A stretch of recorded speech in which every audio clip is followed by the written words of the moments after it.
I'm going to preface this presentation by saying that I find presenting to an audience of subject specialists in the area of emergency management somewhat intimidating. However, I'm hoping that because we are the first industrial area to undertake a neighbourhood response plan, we may have something to contribute from a business association client perspective.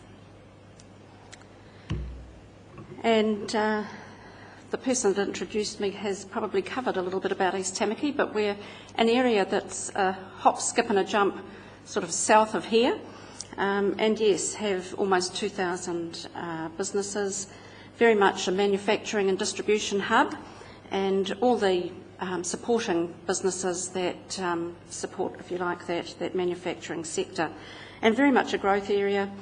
Our annual average employment and number of business stats are several percentage points above the regional average, and as he said, we're quite a strong economic contributor.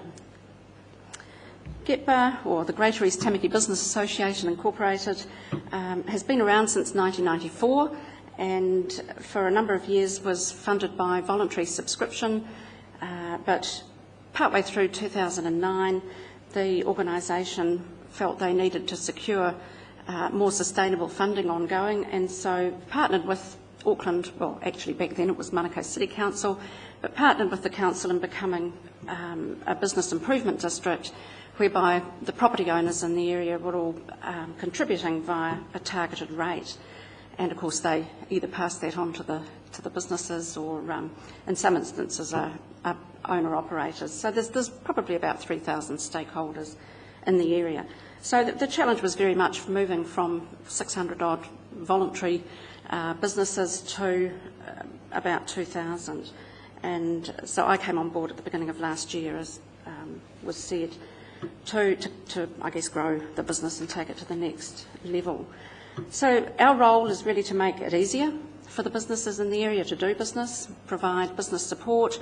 We troubleshoot on local issues and do that largely through our council liaison person. We have all sorts of useful information and links to resources on our website, run quite a significant events calendar with a number of informative speakers at breakfasts and business showcase events, workshops, business owners forum, other networking opportunities. Got an online business directory, a notice board, trying to encourage that community, buy local, do business with one another, that sort of thing. Advocacy has certainly been a really strong platform with GETBA. We've had quite a fearless chairperson, and we've had some wins with regard to lobbying on local issues. I think probably one of the best ones was saving our smaller use wastewater businesses $2,500 a year over 4 years. Similarly, just recently, we were not originally on the ultra-fast broadband priority list, but we are now, and anticipate that being completed by July. So strong when it comes to lobbying and influencing. Safety, crime prevention also was very much the foundation of GETBA in the earlier days, and I think that stat is closer to 80% actually. Fewer business burglaries since 2006. Very strong partnership with the police, an effective security managers network. We send out security alerts and have a number of web-based crime prevention resources on the website. Attracting business and employment into East Tamaki is also something that we're charged with, so liaise with economic development agencies, ATEED, obviously a CCO of council, NZTE. We market the area via the website and the business directory. We're in the process of just consulting with Auckland Council on a business precinct plan for East Tamaki, and of course the crime prevention program and the neighbourhood response plan all help to make the area an attractive place for businesses and businesses to locate and employees to work. So we were approached earlier this year by Auckland Council Civil Defence, with the view to being the first cab off the rank as far as an industrial area goes in developing a neighbourhood response plan. And it was one of Len Brown's 90 projects in 90 days, actually. But we were certainly very receptive. Obviously, the recent spate of natural disasters and the fact that we'd also last year completed a Ministry of Civil Defence survey had certainly put something along these lines on our radar. So the timing was actually really good. We were very aware that if something similar happened to us that happened in Christchurch, we would need to have the 72 hours resilience that Civil Defence recommends, and certainly in the event of a disaster or a civil emergency, it would be much better if we had a plan ready to be activated and, as others have mentioned, those working relationships already established. And with, I guess, our area being such a strong economic contributor, if we were able to keep business downtime to a minimum, that would reduce, obviously, the costs to business as well. So I'm just going to take you through the process, or the journey, if you like, and it is, again, from my perspective.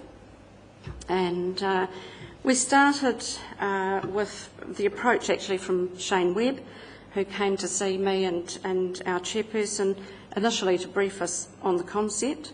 I have to say that it might sound odd to you, but for us it did take a little bit getting our head around it, because it was quite a challenge. You know, when you change jobs that involve working in a new sector, you quite often are faced with a whole new language and set of acronyms, and I know I moved into the education sector a few years ago, and it was a whole new language. Well, this was very much like that, and we've heard a whole lot of acronyms here today, some that I'm actually not familiar with, even having gone through this process, and some of them are quite challenging, like WASL. I love the sound of WASL, and yes, I do know what it stands for, but that's just an example.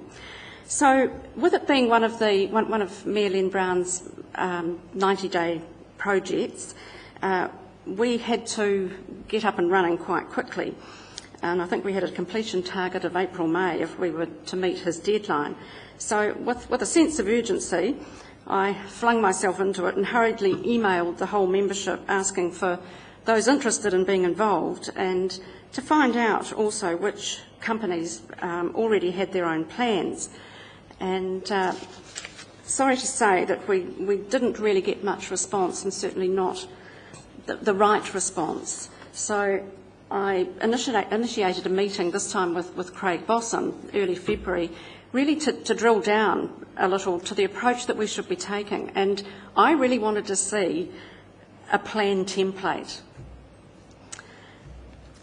Craig wasn't that keen to give me a template, and certainly not electronically, but he did bring one along, and we were able to talk a little bit more in detail around what it was that I was going to be asking our businesses to do, and particularly in appointing an emergency response group. And I completely understand he didn't want us to be cutting and pasting, but we really did need to have a little bit more knowledge, particularly when I had to approach businesses and give them the full information that they needed to be committing time to becoming part of our emergency response group, because that was really the next thing. So, shoulder tapping local expertise. I was advised that it was best to keep that group quite small, so that we wouldn't have issues around consensus decision making. So I made a list of about 6 to 8 companies that were likely to have expertise in-house and that were geographically spread across our area. Where I knew the CEOs, I made the phone call first and then followed it up with an email. Otherwise, I sent an email. And getting that balance of an email right was quite an exercise in itself, because it had to be succinct but have enough information to answer their potential questions. And I have to say I shamelessly appealed to their sense of corporate or community responsibility. So Goodman, who manage Highbrook Business Park, was a no-brainer, as they obviously had existing communication channels for the businesses that were within the park, and they were certainly happy to be involved. And the others that came to the party were Nelco, Fisher & Paykel Appliances and Trans-Pacific Technical Services. And they, of course, in the area of treating, transporting and disposing of liquid and hazardous waste, were quite an appropriate business to come on board. And they'd actually just won some funding for an environmental project, so they thought they might be receptive, and they were. They also already had a contact list in place for their block as part of their safety procedures. We also had support from Lion Nathan, but they'd been badly affected by the Christchurch earthquake, and so the person with the expertise that they would have normally put in place with us was needed down there. So in our first meeting at 17th of March, Civil Defence's Ben Stallworthy briefed us on the purpose of having a plan, the process we'd go through, and introduced the SMUG hazard analysis tool that we were to undertake before the next meeting. And we agreed essentially that meeting 3 weekly would give us time to complete the follow-up actions between meetings. Inspector Jim Searle joined us at this meeting and had really helpful input. So the industry reps did their homework, and on the 7th of April we met and completed the hazard analysis and prioritised it. And it was really interesting to see what came to the top from the perspective of being an industrial area. So as you can see, hazardous substances and fire, lifeline utility failure even third, whereas your volcano, earthquake, tsunami down the bottom, and plane crashes there because part of our area is on the flight path, but further down. So, and at this stage too, we had fire service and council pollution response personnel at the meeting and future meetings, and they certainly added a huge amount of value. And people have talked about the importance of liaising with the media, and Jim Searle also, at this point made the comment that in certain types of incidents, we'd have to have somebody who was prepared to speak to the media and cover off on PR. And at this stage too, also having the company expertise on the ERG was really valuable as well. Okay, so establishing response arrangements, roles and responsibilities. I've kind of sort of put all this part of it together because it kind of all happened over the next little while. But at our third meeting on the 28th of April, we did some scenario-based response planning, looking at what roles and response arrangements we would have in supporting the emergency services in a number of different larger incidents. And this is certainly where the enormity of it all was very clear and quite daunting. We had an existing communication channel, obviously for email and SMS, and that would be fine if we had telecoms capability, but doing this scenario planning raised the issue of how to contact businesses if there was no telecoms capability, and we thought about teletrees or door knocking if necessary for the first time at this stage too. It also raised the issue of what existing resources were available in the area. I mentioned our security managers network earlier, so we had existing relationships with a number of security companies that could be used for traffic management, securing restricted areas, and with the large number of trucking and freighting companies in our area, they could be used too for transport and for their RT networks and the like. But we also agreed at this stage that we'd need a subcommittee to work on the strategy for contacting GEPA businesses to ascertain their needs and endeavouring to find the existing resources that they could perhaps contribute. And we also identified that we'd need to add another couple of members to the ERG, bearing in mind the expanding workload and the limited time that our reps had available. And it was at this point that they were made aware too that they needed to make plans for leaving their business in order to meet at the designated emergency response centre. So we also identified that for me, as the GETBA GM and the ERG chair, that I'd be the main point of contact for the ERG, but that we needed an alternate if I wasn't available. And it was also at this point that I realised that I couldn't manage the ongoing work in developing the plan single-handed on behalf of GETBA, and brought in Christine Goodman, our office manager, executive assistant, into the project, and she took a strong operational role from then on. And that's Christine sitting behind me. So the first draft of the plan was compiled after this meeting, and Ben also edited out some of the unnecessary and irrelevant wording from the template and customised it more to our needs. And I have to say that's the first time that we actually saw the electronic template.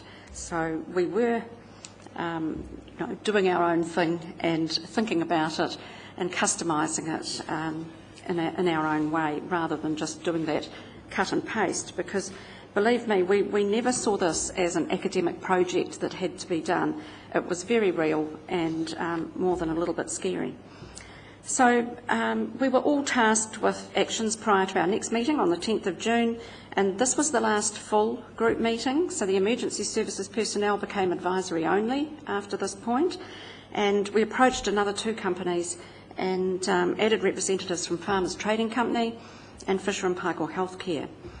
And so they helped, in fact, they were the subcommittee basically that assisted with the text of the email seeking resources, which we sent out in July. And again, it was a real challenge to get the message across in a compelling way. Getting the businesses involved is a real challenge. And, we had to pique their interest and, and then grab their attention. So I'm going to actually read out some of this email that we sent. So in the heading, we said GETBA emergency response planning. Note we didn't say neighbourhood. It was about emergency response planning. Request for vital information, ! And then a sentence stating that we were developing this plan, and then in bold, this plan will be activated in the event of emergency or disaster in the area and will be crucial in assisting the emergency services in the local response. And then in big bold print, we now seek your input, and then lowercase again, to identify local capability, resources and levels of resilience. And then we said, the information you provide could save lives, ! So, really grabbing their attention. And then we were asking them about their own business continuity planning. Did they have a plan? Could they sustain their business employees in the event of an emergency? If so, for how long? Was it hours? Was it days? And to give us the name of the person in their company that was responsible for business continuity and who would be contactable for 24 hours. We covered off on generators, and this is where the techie speak of our business reps came in valuable, because they were able to talk about KVA and, were they fixed, were they mobile, how long would they last before being refuelled. I mean, Christine and I really didn't have any idea about that level of detail. We also asked them whether they might be interested in being prepared to coordinate a small telephone tree with the businesses in their neighbouring locality. And we also asked if they would be able to help with providing perhaps a place for us to evacuate other businesses to, if should the need arise, maybe a large staff cafeteria. Did they have an uninterruptible power source and wiring capability for a mobile generator, that sort of thing. And also, were there any other ways that their business could assist? And then, of course, we gave them a link to where they could find out about their own business capability planning as well. So, a lot of work and effort went into putting that together, and we were quite pleased. We got between 50 and 60 responses, which Christine then put into a spreadsheet, and Nikki, the wonderful Nikki Taylor from Civil Defence, then put it into the plan. A number of these respondents were also happy to be available to work on the tally tree, and so Nikki, again, was helpful in segmenting the GEPA map into geographic areas so that each of the ERG members then were able to lead a tally tree each. Now, this work began in September and is ongoing, with Christine coordinating it and having responsibility for keeping the contacts up to date on our CRM system. We still have 2 areas to get underway. This is certainly one of the areas that is ongoing, long-term. It's time-consuming, but the ERG members all wanted to do this, to go down this track. And it's also a way for us to encourage that sense of community and community responsibility. And, if they're going to door knock around 10 or 12 businesses in this area, that means that they're getting to know those businesses. And, again, all about the relationships so that they know who their neighbours are and how they can help each other should that need arise. Okay. So there were several iterations of the plan over the last few months, and certainly Nikki drove that process. And we were adding resources and contacts as they became available, and it was signed off at our ERG meeting on the 26th of August. You'll notice that it was a little bit behind the 90-day time frame, and I guess that's one of the learnings, particularly in dealing with a big industrial area like East Tamaki. It wasn't going to happen in a hurry, and it was much better to do it well and get as much involvement as we could rather than just rush through it. We distributed the plan via e-newsletter, so via email with a link to our website, and also in our hard copy newsletter. We got quite a lot of publicity in the local papers, and I did a presentation to the local Rotary. As far as promoting resilience amongst individual businesses is concerned, obviously we've tried to do that as we've gone along in our communication, but we're going to hold a business continuity planning workshop or series of workshops for East Tamaki businesses in early 2012, and looking at possibly a format that's working very well in another area for us, the Business Owners Forum, where we have a sort of a facilitated panel based so that they know they're not being sold stuff, that there's grunty information coming from different perspectives, and we think that that will work quite well. And the ERG will undertake some training in 2012 as well. So, success factors and learnings. I think the fact that we had an existing communication channel probably had something to do with the fact why we were chosen to be first cab off the rank with our email and SMS system and our security managers network. Starting with the wider CDM stakeholder group, I think was really valuable. The input that police, fire and the pollution response people were able to give was invaluable. Involving that local business expertise, getting that core management group together was also invaluable. They helped, I think, with the sense of ownership that we had, because we were always, I guess, going to be in a support role to the emergency services, and so the local knowledge and the local expertise that we were able to bring was going to be useful. But because we were able to take our time and involve, I guess, local businesses, there is that sense of ownership. It's not something that's been handed to us or put onto us. We've been very much part of it, and it's ours. One of the things, I think, the learnings is that it does take time and it takes resources. Business associations are lean beasts, lean in personnel, lean in resources, and that's where I think I've put the value of a Nikki. Nikki took on the minute-taking, coordinating between meetings. She met us to clarify things, us being Christine and I, if we needed it. Craig did that on a couple of occasions as well, when it became a bit amorphous or focusing in on the right direction. They were able to just come and see us as GEPA, the lead in this, which was really, really helpful. The business representatives are busy, they have busy work lives, so important, well in our case we added a couple of people to the core group, but having alternates and perhaps in their own environment and realistic timeframes are really important. The plan template really was helpful as a guide, but it did need culling and simplifying a little bit for an industrial area, and certainly customisation is really important, and certainly the hazard identification being specific to the area for relevance. Language, the use of language. I'd really encourage business-friendly terminology.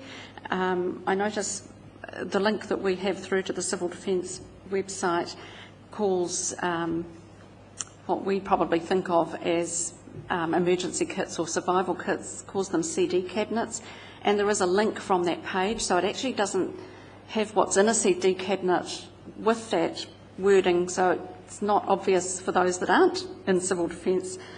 To me, it's a place you put your CDs. So it's small, but it's an example.